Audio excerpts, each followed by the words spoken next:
Welcome to Rivendell.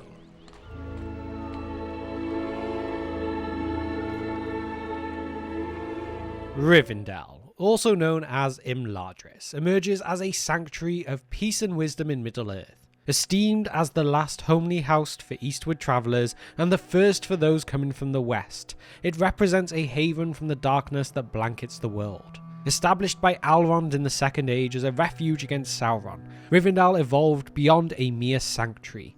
It became a hub of elven culture and a crucible for pivotal alliances in the fight against darkness. So today, let's have a look at the full history of Rivendell.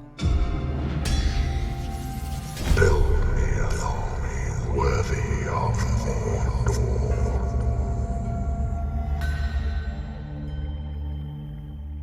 Rivendell represents a sanctuary etched deeply into the lore of Middle-earth, embodying the elves' enduring legacy amidst shifting eras. This revered haven was established by Elrond in the Second Age amidst the ashes of war and the shadow of Sauron's malice, as a beacon of hope and a bastion of light. Its inception during the fall of Eregion, when darkness sought to engulf the land, marked Rivendell not just as a refuge for those dispossessed by conflict, but as a centre of resistance, wisdom and power. It was in the year 1697 of the Second Age, against that backdrop of Sauron's advancing darkness, that Elrond founded Rivendell. It emerged from necessity, offering shelter to those fleeing the devastation of Eregion and later standing as a symbol of defiance against the Dark Lord. Alongside Elrond, notable figures such as Celeborn played crucial roles in the early defence and establishment of this realm, uniting elves under a common cause. This act of foundation was more than a creation of a safe haven. It was an assertion of the elves' resilience and their commitment to safeguarding the light of wisdom and culture against this encroaching darkness. You may wonder though, why was Rivendell set here?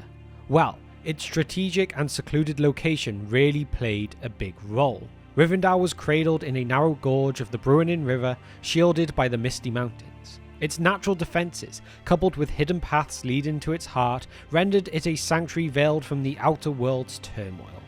With this ethereal architecture and tranquil gardens, Rivendell offered an embodiment of peace, a stark contrast to what was going outside. The position of Rivendell on the cusp of Eriador and the wildlands to the east established it as a pivotal juncture for travellers, serving as the last homely house to those venturing into the unknown, and the first sign of civilizations for those returning.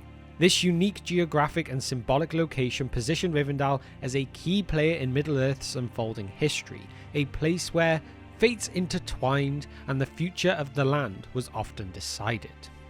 Rivendell, under Elrond's stewardship, evolved from a simple refuge amidst the ashes of war into a cornerstone of wisdom and alliance across the ages.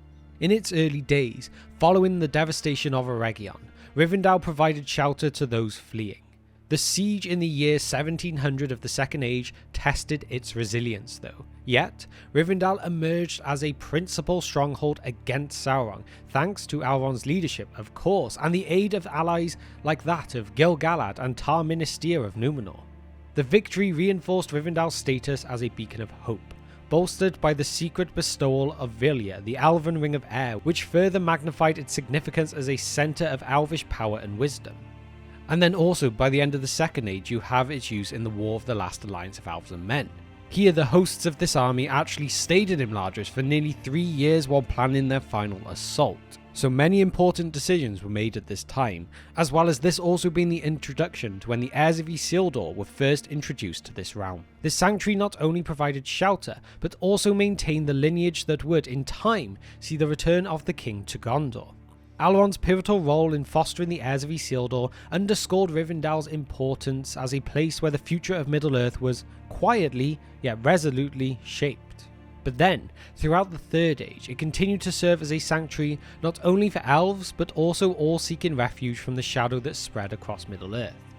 Rivendell's alliances, notably with the Kings of Arnor and its ties to Lothlorien through Elrond's marriage to Celebrimbor, underscored its political and familial significance in the interwoven fabric of Middle-earth.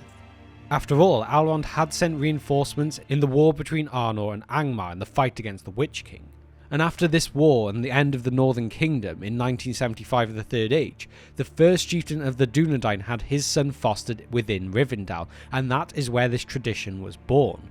All heirlooms and treasures of the House of Isildur, including the Shards of Narsil, were now kept within Imladris' walls. All until Aragorn would finally reclaim the throne towards the end of the Third Age. And you also had Thorin's company with the quest of Erebor stopping here as well, and this is where Bilbo Baggins first had sight of Rivendell, but we will get back to his time here later. Because there wasn't just this, you also had the Council of Elrond taking place, which was such a pivotal moment of the War of the Ring, setting the stage for the Fellowship's quest and the eventual downfall of Sauron himself. But as the Third Age waned, and with the departure of Elrond and many of its inhabitants to Valinor, Rivendell's might may have seemed to diminish, with a good part of this coming from the loss of power from Elrond's ring after the One Ring's destruction. Yet its legacy endures far beyond the departure of its elven lords, serving as an eternal symbol of resilience, wisdom, and sanctuary. Its influence on the shaping of the histories of Middle-earth and its role as that beacon of hope really inspires so many learning the stories of its past. So you can see it is really safe to say that Rivendell was of course more than just a shelter. It was a living archive of the Eldar's profound knowledge, arts and traditions. The enchanting beauty of its landscapes and the scholars and lawmasters who were drawn to its libraries. These are just a couple of reasons it was treasured and often unparalleled when compared to anywhere else in Middle-earth. Figures like Gandalf sought counsel within its libraries and halls, drawing on the wisdom that Elrond and Rivendell's lawkeepers had preserved through the ages. It even held rare accounts of Numenor's rise and fall to still exist by the Third Age. Although wars never came through its halls, it was definitely somewhere where war was discussed. It hosted the White Council, bringing together the wise to deliberate on matters of grave importance, such as that of countering Sauron's resurgence. Or of course the pivotal Council of Elrond, which led to the formation of the Fellowship of the Ring. These kind of events really showed how many fates were decided within their walls. The ethereal beauty of Rivendell also provided refuge and inspirations for artists, poets and storytellers. If we simply consider Bilbo Baggins among others, this is where he wanted to spend the end of his days writing his poems and stories, and he couldn't have picked a better spot. This creative spirit was integral to life within Rivendell, ensuring that the lore and history of Middle-earth, along with the legacy of the elves, would still echo through time. And even as the elves embarked on their final journey to Valinor in the Fourth Age, Rivendell's influence lingered in the lands that they left behind. Its legacy of wisdom, beauty, and cultural richness continued to inspire the remaining peoples of Middle-earth, laying a foundation for the resurgence of the realms of men. Rivendell thus became more than simply a geographical location, a quick pop-up haven. It emerged as a symbol of the spirit of learning, creativity, and unity. Rivendell shows how a location in Middle-earth doesn't have to be at the centre of a war, the one place to get sieged upon, or the one place where people die. It can still become incredibly important and play a critical role when it is still a realm of peace. And you can understand why so many people would want to spend their days there. So there we have it, a look at the history of Rivendell. You can see by looking at the influence Rivendell had that it was not just a sanctuary or scenic location, but it was almost the beating heart of Middle-earth when it needed it most. It was imagined by Tolkien after being inspired by his real-world experiences in Switzerland, and it stands as more than just a mere location in Middle-earth. It is a sanctuary of peace, wisdom, and unity, deeply resonating with readers and serving as a beacon of hope and resilience.